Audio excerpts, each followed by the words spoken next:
setiap sahabah bila disebut namanya maka akan diiringi dengan radhiyallahu anhu kalau laki-laki, radhiyallahu anha kalau perempuan. Hanya bila sampai kepada ahli keluarga Rasulullah Siti Fatimah Az-Zahra, maka dalam Sahih Al-Bukhari ada disebutkan juga alaihas salam, kepadanya salam. Kedudukan yang diberikan kepada ahlul bait, keluarga Rasulullah sallallahu alaihi wa ala alihi wasallam, di mana sebutannya bukan hanya radhiyallahu anha atau radhiyallahu anhu, tetapi alaihas salam.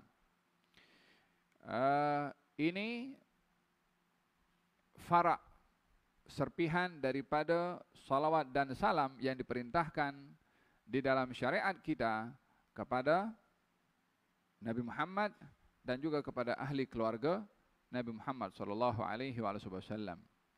Walihada di dalam Sahih Al-Bukhari ditanya, wahai Rasulullah, kita sudah tahu cara bersalam kepada engkau. Bagaimana bersalawat? Allahumma salli ala Muhammad wa ala ali Muhammad. Atau salawat yang masyhur adalah salawat Ibrahimiyah yang kita baca pada setiap kali salat dalam tasyahud akhir. Akan disebut di situ keluarga wa ala ali Muhammad sallallahu alaihi wasallam.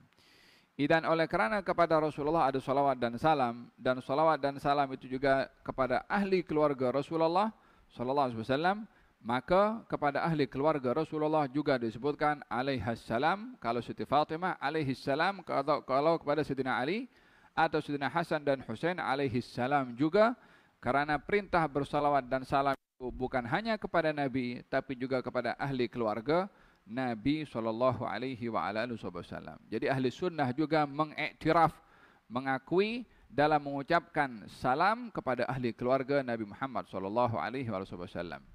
Adapun kepada sahabat menggunakan radhiyallahu disebabkan di dalam Al-Qur'anul Karim Allah Subhanahu wa taala yang melakukan sunnah bagaimana menghormati sahabat dengan radhiyallahu, dengan semoga Allah meridai kepada mereka. والسابقون الأولون من المهاجرين والأنصار والذين اتبعوهم بإحسان رضي الله عنهم ورضوا عنه. Golongan orang-orang yang dahulu masuk Islam, muhajirin dan ansar, dan orang-orang mengikuti mereka dengan baik, Allah ridha pada mereka dan mereka ridha kepada Allah. Jadi oleh kerana Allah memulai ridhanya kepada mereka, maka kita bila menyebut nama sahabat sebagai penghormatan kepada mereka adalah radhiyallahu anhu atau anhum kalau ramai.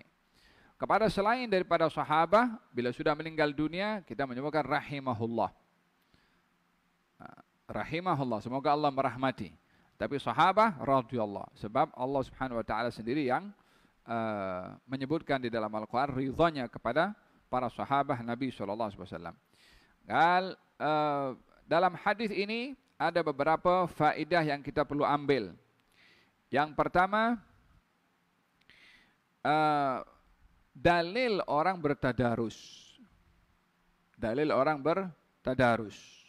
Dan amat digalakkannya tadarus di bulan Ramadan secara khusus. Walaupun bila-bila masa kita digalakkan untuk bertadarus. Dalam hadis ini katanya Jibril datang kepada aku setiap tahun sekali untuk bertadarus. Apa itu tadarus? Tadarus itu seorang membaca, yang lain dengar. Yang lain membaca, kita dengar. Itu tadarus. Oleh hadza dalam hadis Nabi Muhammad sallallahu alaihi wasallam, kalian majtama qaumun fi baitin min buyutillah yatluna kitaballah wa yatadarasunahu bainahum illa nazalat alaihimul sakinah wa ghasyiyatuhumur rahmah wa haffathumul malaikah wa dzakarahumullahu fi man indah. Tidak ada orang baca Quran dan bertadarus. Jadi ada dua, baca Quran dan tadarus. Baca Quran mungkin sendiri, ya kan? Baca Quran mungkin orang lain baca, kita dari jauh hanya dengar saja. As-sami' kal qari', yang mendengar sama pahala dengan yang membaca. Tapi kalau bertadarus, fokus, satu baca, satu dengar. Kemudian yang ini baca, kita dengar. Itu namanya tadarus. Jadi tidak ada satu kaum berkumpul di rumah Allah, baca Quran dan bertadarus, melainkan akan dikelilingi oleh malaikat, diturunkan rahmat dan disebut namanya, diturunkan sakinah dan disebut namanya oleh Allah Subhanahu wa taala. Dalil untuk bertadarus hadis ini dan hadis yang saya sebutkan tadi. Cuma dalam hadis ini lebih spesifik. Kalau tadarusnya Nabi itu rutin dengan Jibril setiap hari itu bulan Ramadan.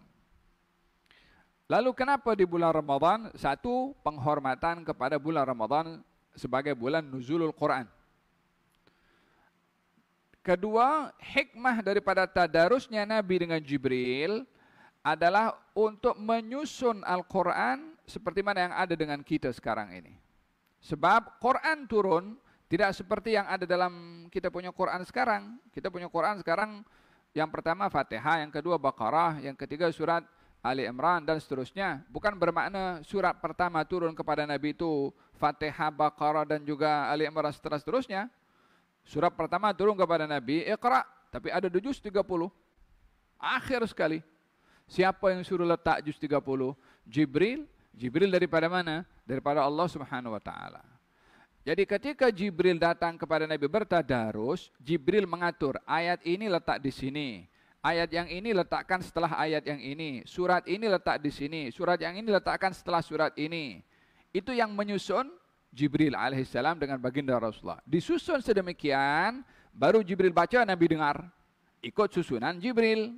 Yang Jibril dapat perintah dari Allah SWT. Jadi Nabi baca mengikut apa yang dibaca oleh Jibril. Itu yang dibaca oleh Nabi kepada sahabat, sehingga tersusunlah Quran seperti yang ada pada kitab zaman kita sekarang ini. Ya, paham? Ini hikmah daripada tadarusnya Jibril dengan baginda Rasulullah sallallahu alaihi wa ala alihi wasallam. Wa dalam hal ini juga Nabi juga bertadarus dengan sahabatnya, bukan hanya dengan Jibril sahaja, tapi bertadarus dengan sahabat. Satu hari beliau panggil kepada Abdullah bin Mas'ud. Katanya, "Ya bin Mas'ud, bacakan ayat kepada saya." Kata Abdullah bin Mas'ud, "Wahai Rasulullah, macam mana saya tidak baca Quran sementara Quran ini turun kepada engkau? Saya tidak baca dengan engkau, macam mana? Quran ini kan turun kepada engkau." Katanya, "Saya ingin dengar daripada orang lain." Di sini anjuran, walaupun dia ahli dalam Quran, walaupun dia pakar dalam Quran, untuk mendengarkan orang lain. Mungkin untuk mendengar bacaannya betul atau tidak, atau sunnah untuk kita bertadarus mendengarkan bacaan orang lain, bukan hanya menginginkan orang lain mendengarkan bacaan daripada kita. Ya, ada hikmah kenapa Jibril bertadarus kepada baginda Rasulullah dengan baginda Rasulullah sallallahu alaihi wasallam. Katanya, "Wa innahu aradani al-'am", tapi tahun ini, mana tahun ini masuk tahun ke-10 daripada hijrahnya Rasulullah. Ramadan tahun ke-10. Tahun itu Jibril datang kepada aku satu hari 2 kali. Tahun-tahun sebelumnya sekali. Tapi setiap hari. Tapi tahun terakhir, tahun ke-10, 2 kali.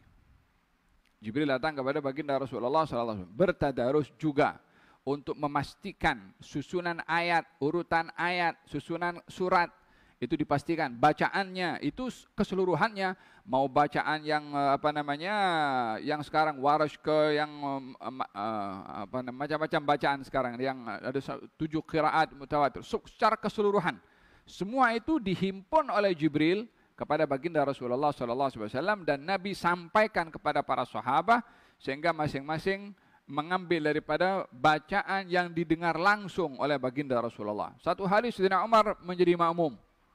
Ada satu orang baca Quran. Kemudian Sayyidina Umar mendengarkan bacaan beza daripada apa yang Sayyidina Umar dengar daripada Rasulullah. Maka Sayyidina Umar marah karena dia baca awalnya dianggap tidak benar karena berbeda dengan apa yang didengar oleh Sayyidina Umar sendiri. Tapi tak boleh untuk nak berbuat sesuatu karena sedang berada dalam salat. Selesai daripada salat dipegang dibunyinya. Daripada mana kau bacaan itu? Sayyidina Umar ya. Katanya daripada Rasulullah. Aku dengar daripada Rasulullah beda dengan apa yang kau dengar. Mari dibawa oleh Sayyidina Umar kepada Rasulullah. Kata Nabi, baca. Baca orang itu. Setelah dibaca, hakadha unzil. Macam ini diturunkan. Kata baginda Rasulullah, Umar baca. Baca Sayyidina Umar, beza dengan bacaan yang sahabat yang kedua. Kata Nabi, hakadha unzil. Macam ini juga diturunkan. Quran diturunkan dengan 7 huruf. Kata baginda Rasulullah sallallahu alaihi wasallam. Jadi daripada mana bacaan-bacaan yang dibaca, kalau itu termasuk daripada yang warid secara mutawatir daripada Rasulullah, maka ia adalah bacaan yang sahih. Ya kan? Contohnya apa namanya? Surat apa itu al-alaq, surat al-balad. Au it'amun fi yaumin dhi masghabah. Au it'amun. Bacaan yang lain au at'ama.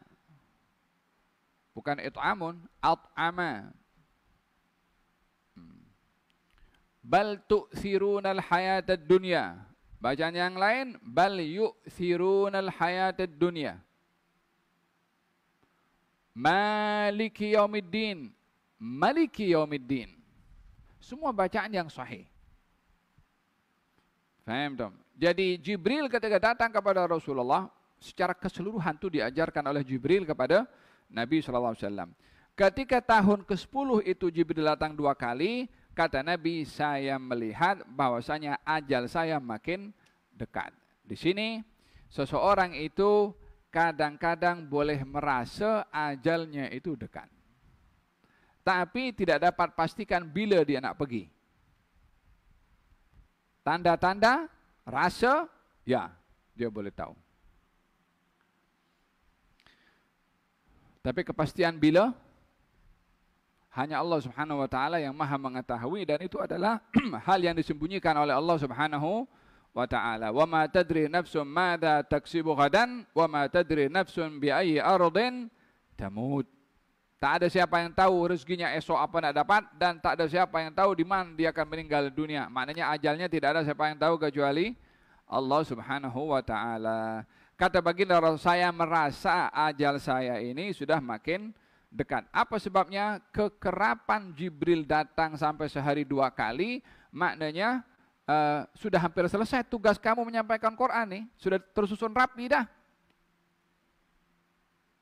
Faham tak? Walihada ketika Hajatul Wada, baginda Rasulullah sallallahu alaihi wasallam menyampaikan khutbahnya, katanya ada seorang hamba diberi pilihan untuk kekal di dunia atau dia kembali kepada Allah, tapi hamba itu milih kembali kepada Allah. Maksudnya dirinya, yaitu Rasulullah sendiri.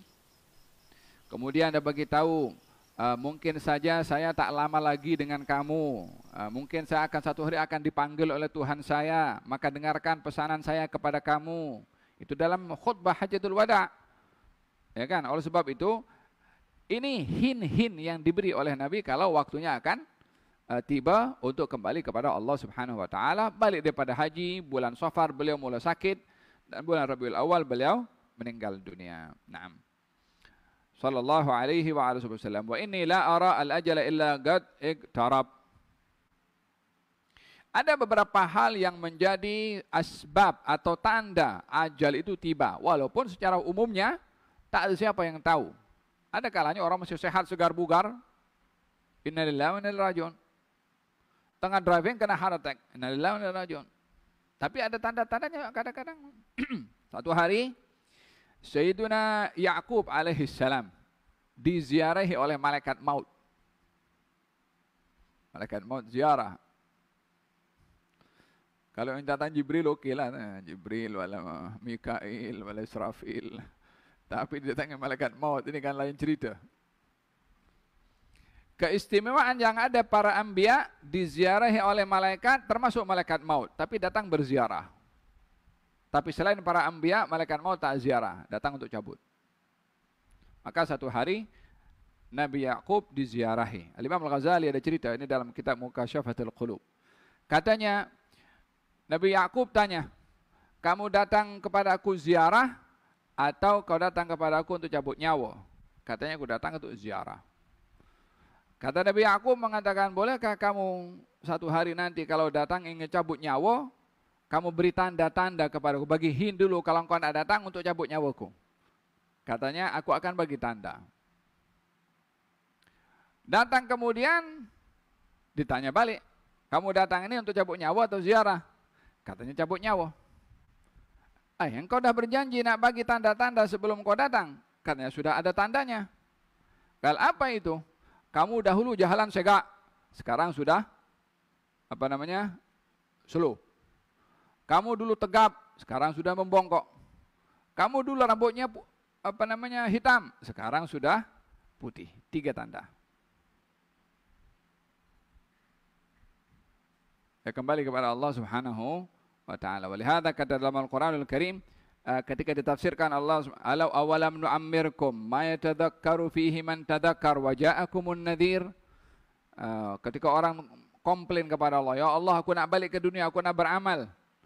Katanya aku dah bagi engkau umur yang cukup untuk engkau sedar dan aku beri kepada kamu peringatan. Wa ja'akumun nadhir, datang kepada kamu peringatan. Gal kata ahli tafsir, apa itu peringatan? Rambut putih. Itu sudah message dari Allah Subhanahu wa taala karena sudah diberi uban. Sementara yang punya uban masih tetap segar bugar, nak jadi muda juga. Walihada kata baginda Rasulullah, man syaba fil Islam syaibatan kanat lahu nuran yaumal qiyamah. Siapa orang yang diberikan rambut putih, maka dia akan menjadi cahaya nanti di akhirat. Jadi kalau ada rambut putih dikekalkan atau dibagi warna? Diwarnai tetap diwarnai boleh. Nabi pun mewarnakan rambut putihnya dengan inai. Kadang-kadang dengan warna kuning atau warna merah. Faham dong? Untuk hiasan, bukan untuk mengelabuhi menipu orang. Yang tak boleh kalau diwarnai dengan warna hitam.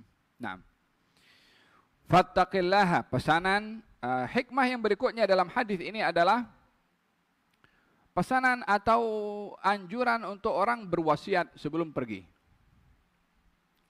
Fil hadis, barang siapa orang yang meninggal dunia dalam keadaan dia meninggalkan wasiat, maka dia meninggal dalam keadaan sunnah atau dalam keadaan benar. Tidak sepatutnya bagi seorang muslim berlalu kepadanya 2 malam, melainkan wasiatnya sudah sentiasa tertulis di sampingnya. Maksudnya sudah ready, mudah orang nak tengok apa wasiatnya.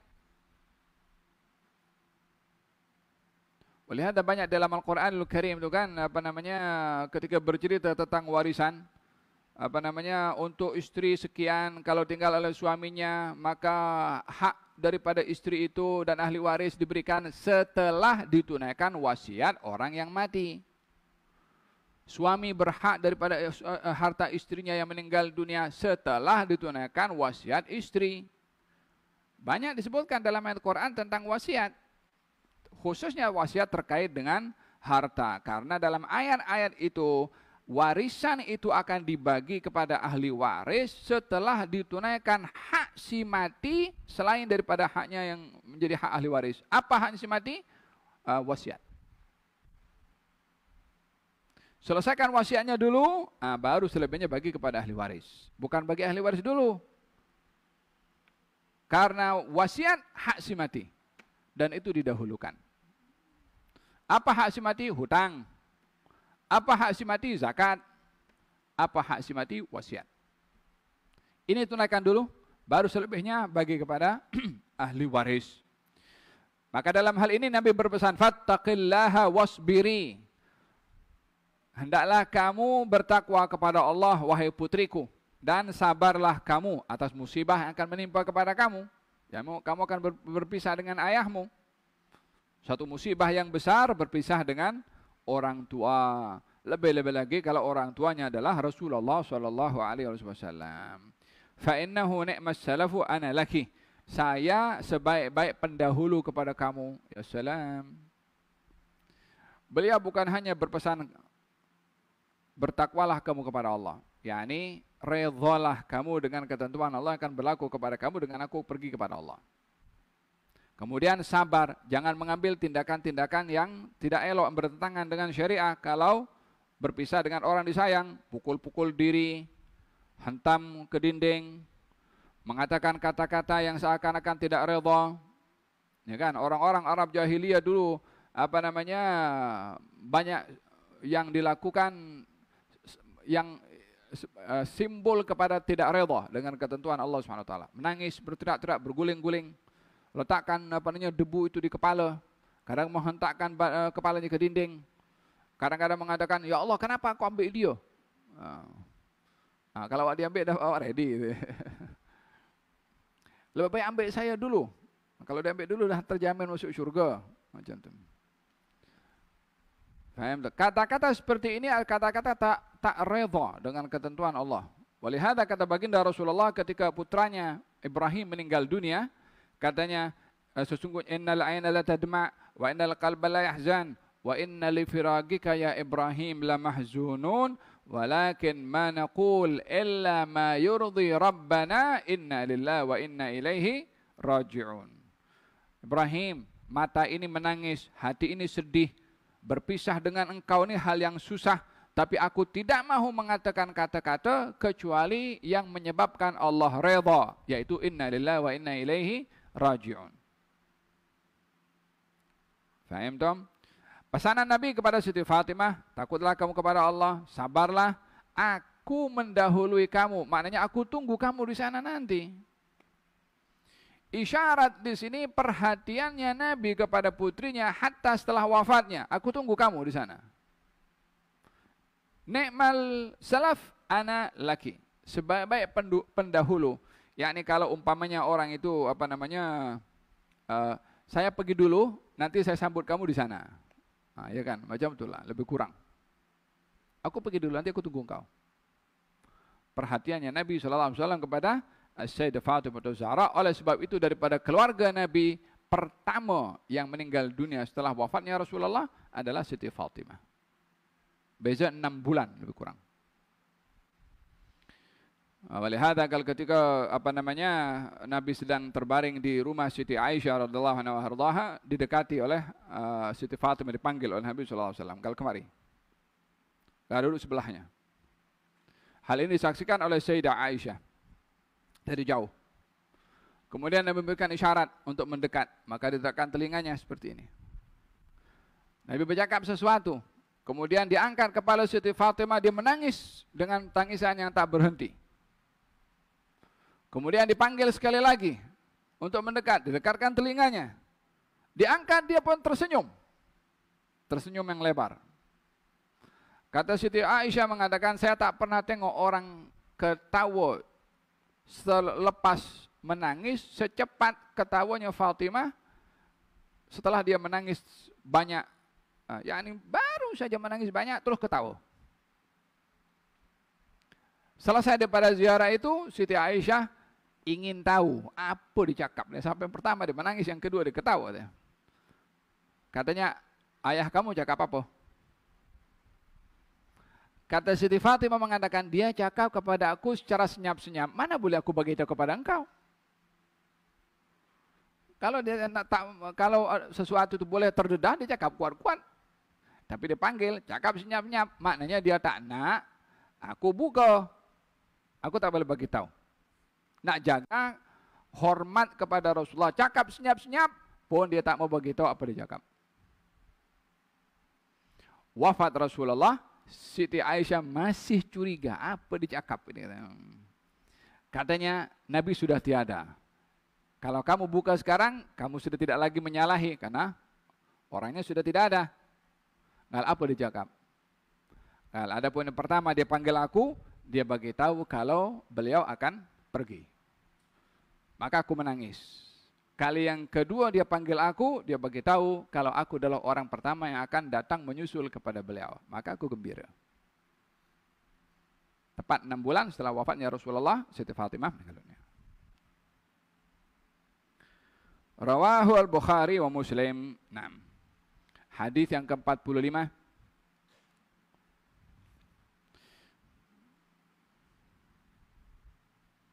Susunan orang menulis wasiat. Dalam menulis wasiat itu tulis Bismillahirrahmanirrahim, Alhamdulillahirrahmanirrahim, salawat dan salam, baru mula. Ini adalah wasiat yang saya wasiatkan kepada ahli keluarga saya untuk bertakwa kepada Allah. Mula wasiat itu dengan takwa, meniru sikapnya Allah Subhanahu wa taala dalam Quran, walaqad wassayna alladziina utul kitaba min qablikum wa iyyakum anittaqullah. Allah berwasiat kepada ahlul kitab sebelum kamu dan juga kepada kamu supaya bertakwa kepada Allah.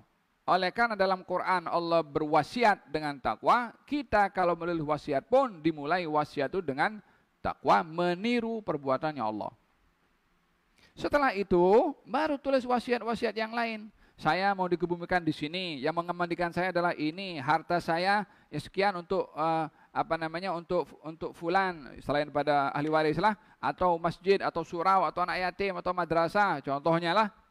Dia nak tulis wasiat seperti itu. Tulis, pastikan wasiat yang berkait dengan harta tidak lebih daripada 1/3 daripada keseluruhan setelah dipotong zakat dan juga hutang kalau ada. Barulah yang lain diagihkan.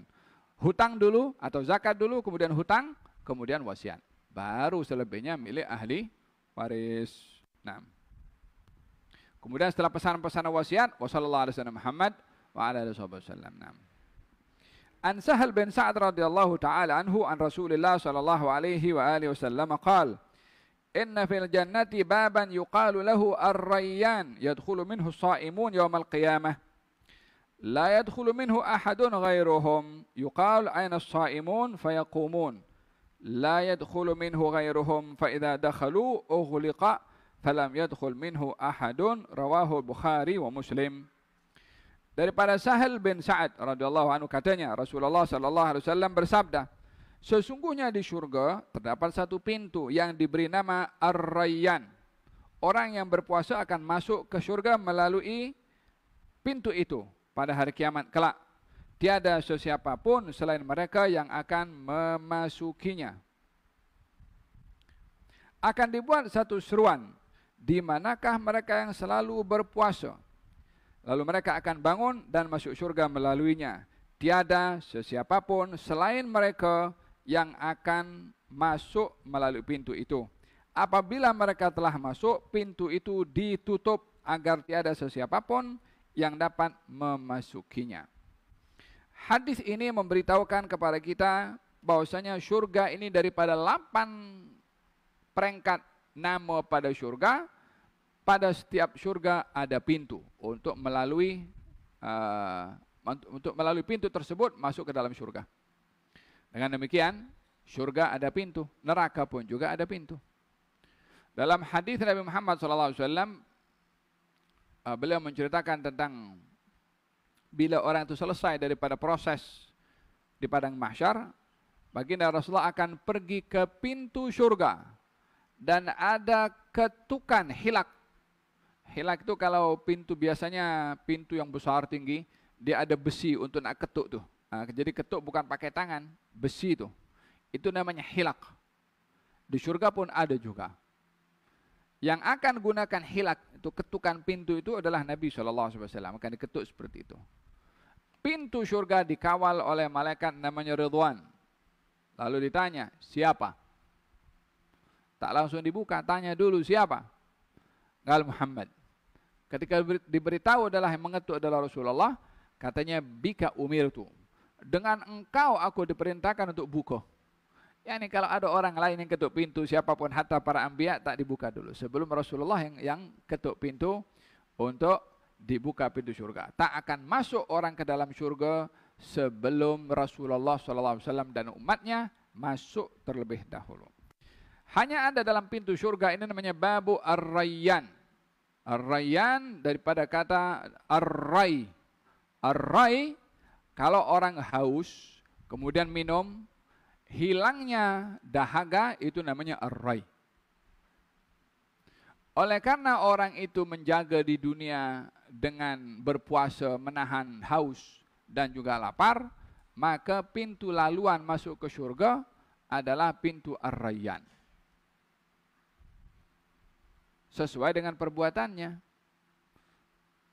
Yang dimaksudkan daripada orang yang berpuasa masuk ke dalam surga melalui pintu Ar-Rayyan bukan orang yang hanya berpuasa wajib sahaja. Tapi orang yang ahli dalam berpuasa yang wajib dan yang sunnah.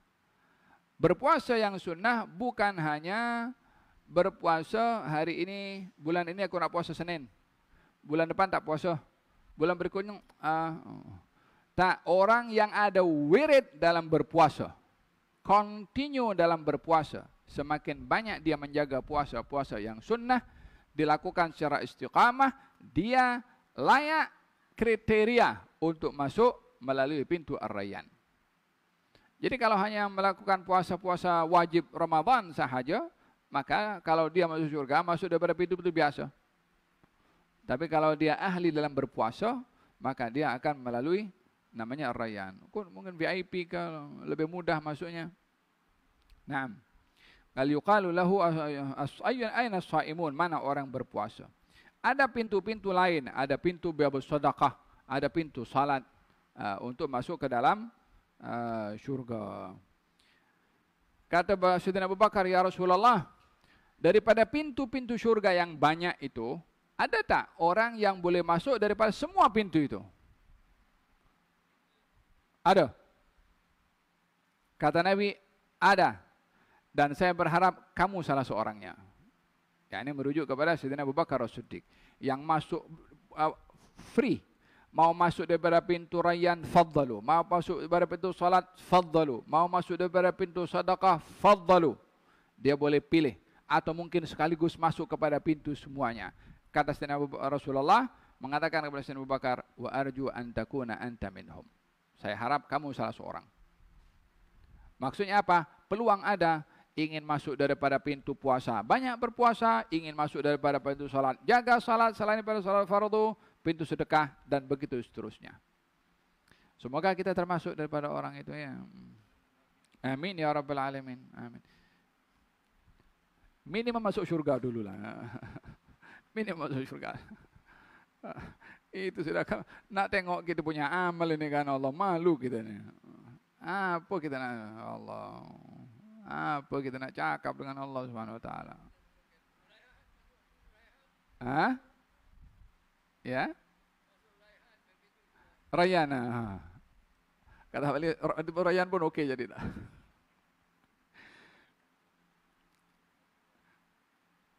Ada satu orang tu tanya kepada Tok Guru. Katanya, kalau saya masuk syurga, saya dapat bidadari ke? Tok Guru tercakap, masuklah dulu. Jangan tanya apa dia dapat, yang penting masuk dulu. Dia berkira dengan apa dalam syurga, yang penting masuk dulu, khalas. Radina bidzalik. Kalau dikasih lebih oleh Allah, dzalikal fadlu min Allah Subhanahu wa taala, wallahu yu'til fadla man yasha' bighairi hisab. Naam. Walihada dalam Al-Qur'anul Karim, sabiqu ila maghfiratin min rabbikum wa jannatin arduha ka'ardis sama'i wal ard u'iddat lil ladzina amanu billahi wa rusulihi dzalika fadlullahi yu'tihi man yasha' wallahu dzul fadlil azim. Segeralah kamu meraih syurga seluas langit dan bumi yang diberikan oleh Allah kepada orang beriman kepada Allah dan Rasulnya. Pemberian syurga kepada orang beriman dan kepada Allah dan Rasulnya anugerah dari Allah, pemberian dari Allah, bukan amal kamu, bukan perbuatan kamu, bukan zikir kamu, bukan sembahyang kamu. Fadlum minallah, anugerah Allah mau kasih. Kalau dia mau kasih, siapa boleh larang? Ma yaftahillahu lin-nasi min rahmatin fala mumsika laha wa ma yumsik fala mursila lahu min ba'dih. Kalau Allah mau bagi rahmat, tak ada siapa boleh halang. Tapi kalau Allah halang, tiada siapa orang boleh beri. Moga-moga kita termasuk daripada orang yang dapat fadl min Allah Subhanahu wa taala, dikasih oleh Allah syurga bukan dengan kita punya amal. Amal kita tak sesuai dengan apa-apa untuk melayakkan kita dapat apa-apa. Insyaallah dengan inayahnya Allah, sifat pemurahnya Allah, at least paling tidak kita menyerupai orang-orang yang beribadah juga lah, walaupun tak sama khusyuknya. At least ya Allah, illam takunu mithlahum fatashabbahu. Kalau tak boleh jadi macam mereka, menyerupai. Mungkin berkat menyerupai orang yang baik ini, Allah tengok kesian, ya Allah kasih, sudah miskin. Katanya Abdullah bin Husain bin Tahir. Abdullah bin Husain bin Tahir. Qiyamul lailnya tak pernah putus. Zikir la ilaha illallah 25.000. Shalawat kepada Nabi 25.000. Subhanallah 25.000. La Allahu Akbar 25.000. Walhasil setiap zikirnya 25.000, 25.000, 25.000. Hari-hari. Tak putus. Itu pun dia doa katanya, ya Rabbi ma ma'na amal wa kasbuna kulluh zalal lakin lana fika amal tuhyil idham ar-rammah. Allah, aku tak banyak amal. 25.000 satu zikir, tak ada amal. Bukan satu zikir, 4, 5, 6, 7, 8 zikir masing-masing 25.000. Dia kata, ma ma'na amal. Saya tak punya amal. Wa kasbuna kulluh zalal. Amal yang saya lakukan ni tak ada nilainya. 25.000 tak ada nilai, 100.000 tak ada nilai, kullu tak ada nilai. Wa kasbuna kullu zalal. Lakin lana fika amal. Yang saya ada bukan amal, bukan zikir tadi, bukan semua itu, bukan 25.000. Yang ada dengan saya amal, harapan kepada engkau. Itu yang saya punya. Mengemis, meminta. Tuhil idham ar-rahmah. Ya, ini boleh menghidupkan tulang, ini jadi boleh hidup balik dengan anugerahnya Allah Subhanahu wa taala. Artinya segala apapun boleh didapat dengan rahmatnya Allah dan pemberian dari Allah, bukan karena dengan amal. Kalau gitu kita beramal untuk apa? Ya untuk berharap. Paling tidak kan, ya Allah saya ini beramal sikit untuk menghadapkan perhatian engkau macam tu. Nas'alullah lana wa lakum al-afiyah ya Rabbi. Allah biha ya Allah biha ya Allah bihusnil khatimah. Allahumma inna nas'aluka ridhaka wal jannah wa na'udzubika min sakhatika wan nar. Mudah-mudahan Allah masukkan surga kita semua dan orang kita sayang tanpa hisab, tanpa itab, tanpa soal, tanpa dipertanyakan, tanpa diberikan oleh Allah Subhanahu wa taala. Wa ma dzalika 'ala Allah bi'aziz. Wa sallallahu alaihi wasallam Muhammadin wa ala alihi wasallam. Alhamdulillahi rabbil alamin.